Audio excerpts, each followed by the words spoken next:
Hi everyone. இன்னைக்கு நம்ம சூர்யா துர்காவில் நம்மளோட துர்கா வந்து நம்மளோட தேவி பாப்பாவை ராணியாக நடிக்க வச்சதுனால வீட்டில் பல சில சம்பவங்கள்லாம் நடக்குது. அது எவ்வளோ சுவாரஸ்யமாகவும் இருக்குது, ஒரு சில இடத்துல திக் திக் பயங்கரமாகவும் இருக்குது.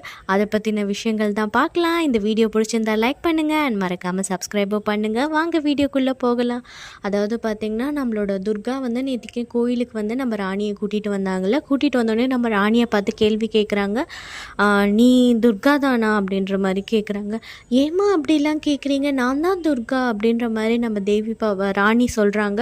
அப்போ வந்து நம்மளோட துர்கா வந்து நம்மளோட ஒரிஜினல் தேவியை வந்து ராணிக்கிட்ட காமிச்சோன்னே, அப்போ இவங்க யார், இவங்க தானே உண்மையான தேவி, அப்போ நீங்கள் யார் அப்படின்ற மாதிரி அந்த குழந்தைகிட்ட கேட்கும்போது, என்னை மன்னிச்சிடுங்க, என் பேர் ராணி, எங்கள் அப்பாவை கடத்தி வச்சுருக்கிறதுனால தான் நான் இந்த மாதிரி நடிக்க வந்தேன், மற்றபடி எங்களுக்கு வேறு எந்த ராங் இன்டென்ஷனும் இல்லை அப்படின்ற மாதிரி அந்த குழந்தை சொல்லிடுறாங்க.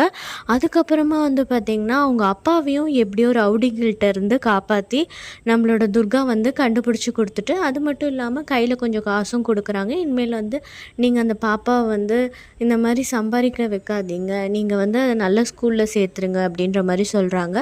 அதுக்கப்புறமா பார்த்திங்கன்னா அந்த ரவுடிங்கெல்லாம் வந்து பிடிச்சி வச்சுருந்தாங்கள்ல நம்மளோட ராணியோட அப்பாவை, அந்த ரவுடிங்கள்கிட்ட வந்து சொல்கிறாங்க இந்த மாதிரி, இப்போ வந்து நான் தாரா இல்லை மாயா இவங்க வந்து யாராவது உங்கள்கிட்ட காண்டாக்ட் பண்ணி இந்த மாதிரி ராணியோட அப்பாவை நீங்கள் பார்த்துட்ருக்கீங்களா அப்படின்னு கேட்டாங்கன்னா, ஆமாம் இன்னமும் எங்கள் கஸ்டடியில் தான் இருக்காங்க அப்படின்ற மாதிரி நீங்கள் சொல்லிவிடுங்க, வேறு ஏதாவது மாற்றி கீத்தி சொன்னீங்கன்னா அவ்வளோதான் பார்த்துக்கோங்கன்ற மாதிரி அந்த ரவுடிங்கள்கிட்ட இன்ஸ்ட்ரக்ஷன் கொடுத்துட்றாங்க. அதுக்கப்புறமா என்ன நடக்குதுன்னு பார்த்திங்கன்னா நம்மளோட தேவி பாப்பாக்கிட்ட சொல்கிறாங்க, இனிமேல் நீ தான் ராணியாக கொஞ்ச நாள் நடிக்க போகிற, ஏன்னா அப்போ தான் நம்ம ஒரு சில உண்மைகள்லாம் வந்து நம்ம எடுக்க முடியும் அப்படின்ற மாதிரி சொன்னோன்னே நம்மளோட தேவி பாப்பாவும் ஆஸ் யூஷுவல் வந்து ரொம்ப ப்ரில்லியண்ட்டாக ஓகேம்மா அதெல்லாம் ஒன்றும் பிரச்சனை இல்லை நான் பார்த்துக்கிறேன் அப்படின்ற மாதிரி சொல்லிடுது. அதுக்கப்புறமா அவங்க நேராக வந்து வீட்டுக்கு போகிறாங்க. வீட்டுக்கு போனோடனே வந்து அங்கே வந்து சங்கரபாண்டியனும் வந்து நம்ம தாராவும் வந்து தேவி பாப்பாவை பிடிச்சிட்டு வா வா அப்படின்னு கூப்பிட்டுட்டு, போனீங்களே எங்கெங்கெல்லாம் போனீங்க, அதுக்கப்புறம் துர்கா யார் யார் கூடலாம் பேசினா சொல்லு அப்படின்ற மாதிரி சொன்னோன்னே அதுவும் வந்து ராணி மாதிரி நடிக்குது. அப்படிங்களா, துர்கா வந்து பார்த்திங்கன்னா அவங்க வந்து முதல்ல என்னை கோயிலுக்கு கூட்டிகிட்டு போனாங்க, அதுக்கப்புறமா ஒரு இடத்துக்கு கூட்டிகிட்டு போனாங்க, அங்கே வந்து பார்த்திங்கன்னா ஏதோ ஒன்று பேசிகிட்டு இருந்தாங்க, ஆதாரம் மட்டும் கிடச்சிதுன்னா போதும், இந்த தாராவையும் சங்கரபாண்டியனையும் நான் எப்படியாவது வந்து உள்ளே தள்ளிடுறேன் அப்படின்ற மாதிரிலாம் சொல்லிகிட்டு இருந்தாங்க அப்படின்னோடனே மாயாவுக்கு வந்து ரொம்ப ஷாக் ஆகுது. ஓ இவ இன்னும் ஆதாரத்தெல்லாம் திரட்டிகிட்டு இருக்கா போல இருக்குது அப்படின்ற மாதிரி சொல்லிவிட்டு அதுக்கப்புறம் அமுச்சு வச்சிடுறாங்க. அதுக்கப்புறமா நம்ம தேவி பாப்பா என்ன பண்ணுறாங்கன்னா அவங்க குறும்புத்தனத்தை ஸ்டார்ட் பண்ணிவிட்டு என்ன பண்ணாங்கன்னா நேராக சங்கரபாண்டியன் மேலே காட்டுறாங்க. என்னென்னா உடனே இங்கே வாங்க வாங்க அப்படின்னோடனே சங்கரபாண்டியன் கேட்குறாரு, ஏன் என்ன பாப்பா சொல்லு பாப்பா.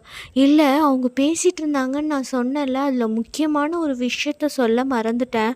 ஆக்சுவலாக வந்து பார்த்திங்கன்னா அந்த மாயா ஆண்டியோட நீங்கள் தான் முக்கியமான குற்றவாளின்ற மாதிரி சொல்லிட்டு இருந்தாங்கன்னொடனே சங்கரபாண்டியனுக்கு தூக்கி வாரி போட்டிருந்தா. ஐயோ நான் என்ன பண்ணேன், என்னையே முக்கியமான ஆமாம் ஆமாம் அந்த மாரியோட இதில் வந்து உங்களோட கைரேகை தான் பதிஞ்சிருக்கா அப்படின்ற மாதிரி சொன்னோன்னே சங்கரபாண்டியனுக்கு அப்படியே தலைகால் புரியாமல் ஒரு மாதிரி ஷாக் ஆகிட்டாரு.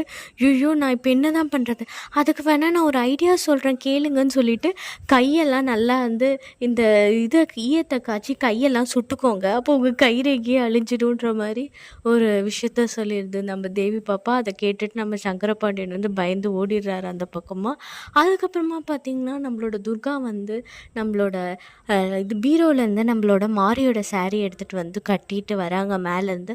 ஆஸ் யூஷுவல் எல்லாருக்குமே ரொம்ப ஷாக்காக இருக்குது, எப்படிரா இந்த துர்கா மட்டும் மாறி மாறியே இருக்கான்னு சொல்லிட்டு நம்ம பார்வதி அம்மா, நம்ம ஹாசினியே, அதுக்கப்புறமா நம்ம தாராவுக்கும் சங்கரபாண்டியனுக்கும் தெரியும், இருந்தாலும் அவங்களும் ஒரு பக்கம் ஆச்சரியப்பட்டுட்ருக்காங்க, செம ஷாக்கில் இருக்காங்க. எப்படி அதே மாதிரி ஒரு பொண்ணால் நடக்க முடியுது, பேச்சு நடவடிக்கை எல்லாமே இருக்குது அப்படின்ற மாதிரி.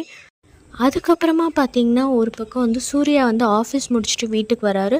வீட்டுக்கு வந்தோடனே பார்த்திங்கன்னா நம்மளோட மாறியே அவருக்கு தெரியுது, அவர் கண்ணுக்குமே.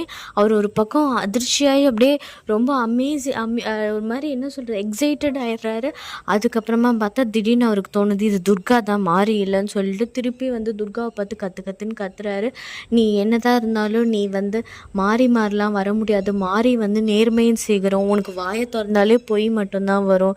உன்னை போய் மாரியோட கம்பேர் பண்ணோன்னா அது மாரிக்கு செய்கிற பெரிய அவமானம் அப்படின்ற மாதிரி சொல்லிடுறாங்க. துர்காவுக்கு ரொம்ப வருத்தமாக போயிடுது. அதுக்கப்புறமா அவர் சொல்கிறார், மரியாதையே இந்த புடவையெல்லாம் கழட்டி போடு, உன்னோட ட்ரெஸ் போட்டுக்கோ, இனிமேல் மாரியோட ட்ரெஸ் ஏதாவது எடுத்தீங்கன்னா அவ்வளோதான் அப்படின்ற மாதிரி சொல்கிறாங்க. அதுக்கப்புறமா என்ன ஆகுதுன்னு பார்த்தீங்கன்னா, இவங்களுக்கு இதையே மனசில் வச்சுட்டு என்ன பண்ணுறாங்கன்னா, நைட்டு கரண்ட்டு போகிற மாதிரி காட்டுறாங்க. கரண்ட்டு போனோடனே வாய்ஸ் மட்டும் இவர் லேப்டாப்பில் பார்த்துட்ருக்காரு. அப்போ ஹஸ்பண்ட் சார் அப்படின்னு வாய்ஸ் மட்டும் வருது. உடனே நம்ம சூர்யாவுக்கு மாறி எங்கே இருக்க மாறின்னு சொல்லிட்டு அதையே காமிச்சிட்ருக்காங்க. இதுக்கப்புறம் அதில் என்னென்ன சுவாரஸ்யமான விஷயங்கள்லாம் நடக்க போகுதுன்றது நம்ம அப்கமிங் வீடியோஸில் பார்க்கலாம். இந்த வீடியோ பிடிச்சிருந்தா லைக் பண்ணிவிட்டு அண்ட் மறக்காமல் சப்ஸ்கிரைபும் பண்ணுங்கள். தேங்க்யூ ஃபார் வாட்சிங்.